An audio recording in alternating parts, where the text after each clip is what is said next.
a contractual employee and had joined the Nashik unit 3 years ago. She complained verbally to the quality and training manager against a certain Raza Memon, the team lead of the loans branch, claiming that finding her alone in the training room, he attempted to get close to her. Reports say that when she approached the training manager about this, she was told that Raza's character is already questionable, quote unquote. The team leader brushed off the matter by advising her to hang around in a group. PK Jain is live with us on this big story. PK Jain, shocking, a top TCS official reportedly asked the victim to let it go. Could they also now face accountability? Absolutely. I think that particular officer of the company has already been arrested because there are one that Ms. Chanani who has been arrested. Probably she is the person she is referring to, because there are only two senior functionaries. One is Nida Khan, who is still absconding, and the other one is Chanani, Ashwini Chanani. She, I think, is the person who said that. But one thing I would like to say, Uday, here is that this kind of abuse and this kind of indoctrination, this kind of pressure cannot go on in the company without the knowledge of the senior functionaries in the company. And I'm told that one of the complainants, that not one, more than one complainants have already escalated it to the senior levels, and yet no action was taken. So, in my opinion, all those people to whom these cases were escalated to, and who did not take any action, should also be made a part of the investigation. Whether they are criminally complicit in this or not, let the IO decide that. But they must be made to join the investigation at this stage. It's a very, very serious matter. Every day we are learning new things. Now 20 more complainants have come, as Mr. Dugal has said. Many more will come. Initially the number was around 50, I'm told.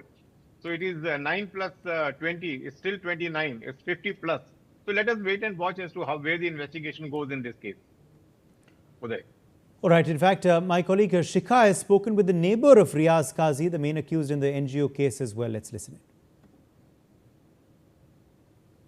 I have with me today the neighbor of Riaz Qazi, who is the main accused in the case, and I'm going to speak to her. Ma'am, आप यहाँ पे कई सालों से रह रही हैं, आप पड़ोसी हैं रियाज काजी की। ठीक नीचे वाले रेंटेड फ्लैट में उनका ये एनजीओ चलता है, यूनिवर्सल मल्टीपर्पज़ सोसाइटी। आपसे पूछना चाहेंगे, आपके नज़र में यहाँ क्या हो रहा था? मैम, यहाँ तो सिर्फ पढ़ाई हो रही थी। मतलब गरीब बच्चों की, जो छोटे से मतलब जो झोपड़पट्टी में है, स्लम एरियाज़ में 2-4 सेंटर है उनके, उस पे वो बच्चों को पढ़ाते थे। और आसपास के? जी, आसपास के है, करीब हमारे नागपुर के अंदर के ही है। और उसमें उनके साथ उनको टीचर्स लगती थी, तो उनके साथ उनका पूरा टीचर का स्टाफ रहता था, और वो अच्छा काम कर रहे हैं, यानी गलत काम नहीं कर रहे। कब से चल रहा है मैम ये? हमारी तो शिफ्टिंग मैम, इस फ्लैट में जब हमने ख़रीदा था तो 2014 में ख़रीदे थे।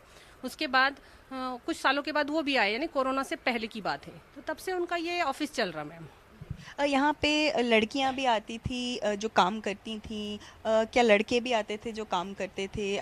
कुछ एक्टिविटी आपने देखी, महसूस की? जी मैम, लड़कियाँ भी आती थी, लड़के भी आते थे, कुछ वार्ड ऑफिस बॉयज़ भी हैं यहाँ पे, और सर भी आते थे, उनके साथ बहुत सारे उनके पहचान के लोग भी आते थे। और जहाँ तक हो सके मैम, जो सर की बात है तो वो तो बहुत नेक है मैम, क्योंकि है ना, जब भी मैं उनको सलाम करती या वो मुझे सलाम करते तो कभी सर उठाकर सलाम का जवाब नहीं दिया उन्होंने। हमने भी जब भी हम सीढ़ियों, हम अब जब ऊपर ही रहते हैं तो आना जाना तो लगा ही रहता है, तो बहुत मरतबा एक दूसरे से क्रॉस हुए हम लोग, तो उन्होंने भी मुझे सलाम किया तो नीचे सर करके, और हमने भी उनको सलाम किया, तो मतलब उन्होंने कभी ऐसा सर उठाकर जवाब नहीं दिए।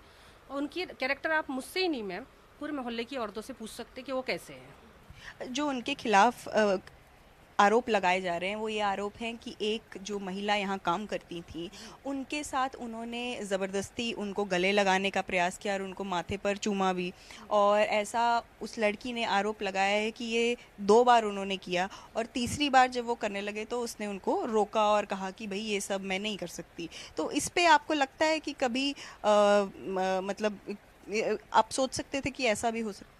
नहीं मैम, ऐसा तो नहीं सोच सकते, लेकिन जब ऑफिस का माहौल है तो उनका ऑफिस का माहौल तो मुझे फ्रेंडली लगता, क्योंकि हम जब भी सीढ़ियों से इससे क्रॉस होते थे तो लड़कियां जब भी उतरती तो हंसते हुए उतरती थी और हंसते हुए चढ़ती थी।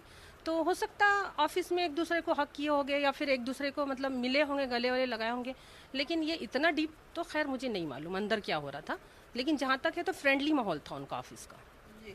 ऐसा आरोप लगाया गया है, 4 और लड़कियां जो सामने आई हैं, जो पहले भी यहाँ काम कर चुकी हैं, उन्होंने आरोप लगाया है कि मोलेस्टेशन का तो नहीं, लेकिन अपने एक धर्म के बारे में प्रचार करना और कहना कि भाई तुम सफ़र की नमाज अदा करो, पूरे कपड़े पहनो और नमाज पढ़नी चाहिए, उससे ऐसा होता है, इस तरीके की बातें उनसे कही जाती थी। इसके बारे में क्या आपका नज़रिया है? देखिए मैम, धर्म परिवर्तन एक अलग चीज़ है और धर्म का प्रचार एक अलग चीज़ है। अगर वो अपने धर्म के बारे में किसी को कुछ बताते हैं तो ये धर्म परिवर्तन नहीं हुआ ना मैम। ये तो सिर्फ हुआ कि आपने अपने धर्म के बारे में किसी को बताए।